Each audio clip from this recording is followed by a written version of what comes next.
Pasta নাকি noodles কোনটা আপনার পছন্দ?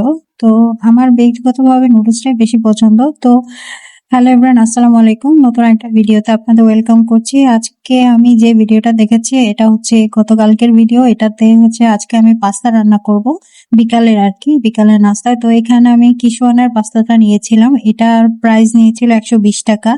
তো এখানে 900 গ্রামের মতো থাকে। তো আমি এখান থেকে 3 ভাগের 1 ভাগ রান্না করবো, বাকিটুকু হচ্ছে রেখে দেব অন্য কোনো সময় খাওয়ার জন্য। তো আমার ঘরে হচ্ছে তেমন কিছু ছিল না পাস্তা রান্না করার জন্য, তো আমি বেসিক একটা রান্না করব। তো এখানে আমি হচ্ছে আমার ফ্রিজে হচ্ছে চিকেন ললিপপ ছিল ফ্রোজেন, যেটা হচ্ছে বাইরে থেকে কিনে আনা। এটার কয়েকটা পিস আমি ওই পাস্তার মধ্যে দেব। তো আমি এখান থেকে 4টা পিস ভেজে নিচ্ছি, আর হচ্ছে পেঁয়াজ আর কাঁচামরিচ কেটে নিয়েছি। তো আর এখানে আমি দিব হচ্ছে চিকেন স্টক ম্যাগি যেটা আছে ওটাই দিব। আর হচ্ছে ম্যাগি মশলা আমার কাছে ছিল না, তো আমি এটার বদলে এটা দিব আর কি। তো এই তো আমি এটাকে খুলে রেডি, সবগুলো উপাদান হচ্ছে আমি রেডি করে নিচ্ছিলাম যাতে হচ্ছে পরবর্তীতে জাস্ট রান্নাটা করতে ইজি হয়। এখানে আমি 2টা ডিম হচ্ছে স্ক্রাম্বল করে নিলাম।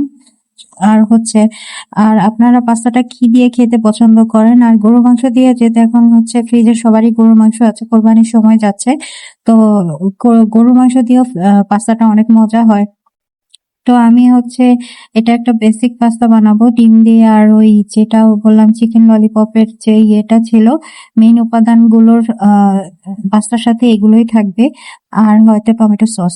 তো এই তো এরপর হচ্ছে আমার ডিমটা রেডি হয়েছে, আমার সবগুলো উপাদানও রেডি হয়ে গিয়েছে। তো এরপর হচ্ছে আমি ফাইনাল কাজে যাব।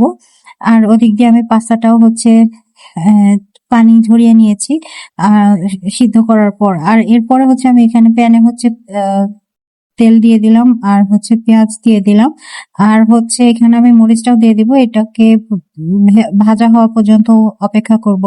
ভাজা হয়ে আসলে আমি পরবর্তী উপকরণগুলো দিব। আমার ভিডিওগুলো আপনারা কে কোথা থেকে দেখছেন জানাতে পারেন, আর হচ্ছে আমার ভিডিওগুলো কেমন লাগে আপনারা জানতে পারেন। এখানে আমি হচ্ছে পরবর্তীতে হচ্ছে যখন পেঁয়াজ আর কাঁচামরিচগুলো ভাজা ভাজা হয়ে আসছে, তো ওখানে আমি হচ্ছে পাস্তাগুলো দিয়ে দিই অফ ক্যামেরায়। আর হচ্ছে এখানে পরবর্তীতে আমি ডিমগুলো দিয়ে দিই, যেগুলো ডিম ভেজে রেখেছিলাম। আর হচ্ছে আমি যে বলেছিলাম যে চিকেন ললিপপ, সেগুলোকে ছোট ছোট পিস করে নিয়েছি, পিস করে এগুলো দিয়ে দিয়েছি। আর হচ্ছে সাথে হচ্ছে যে মশলাটা ছিল ওই মশলাটা দিয়ে দিয়েছি। আর হচ্ছে এখানে টমেটো সস অ্যাড করবো, আমি আর কোনো সস অ্যাড করিনি, এটাই দিয়েছি। তো আর হচ্ছে সামান্য পরিমাণ লবণ আমি অ্যাড করেছি, যেহেতু আমি সেদ্ধ করার সময় লবণ অ্যাড করেছিলাম, তো এখানে তেমন একটা লবণ আর লাগেনি। আর চিকেন স্টকেও লবণ ছিল। তো এই তো আমার মশলাগুলো দিয়ে আমি সবগুলো উপাদান ভালো মতো মিশিয়ে নিচ্ছি। টোটালটাই ভালো মতো মিশিয়ে গরম করে নিয়ে আমি নামিয়ে নেব। এটাই হচ্ছে আমার আজকের রান্না। তো আমার রান্নাটা কেমন লাগলো জানাবেন। আপনারা পাস্তাটা কি দিয়ে খেতে পছন্দ করেন এটা জানাতে পারেন। আর হচ্ছে লাস্টে ফিনিশিং আমি এখানে কিছুটা পরিমাণ হচ্ছে তিল অ্যাড করব। এটা জাস্ট হচ্ছে গার্নিশিংয়ের জন্য, এটা কোনো আলাদা এক্সট্রা ভ্যালু অ্যাড করে না, আর এটা খেতে হয়তো ভালো লাগে। এই তো তো এই তো আমার পাস্তাটা রেডি হয়ে গিয়েছে। এর পরবর্তীতে আমি এখন সার্ভ করব। সবাই ভালো থাকবেন, আর ভিডিওটা যদি ভালো লেগে থাকে একটা লাইক করবেন। আসসালামু আলাইকুম সবাইকে।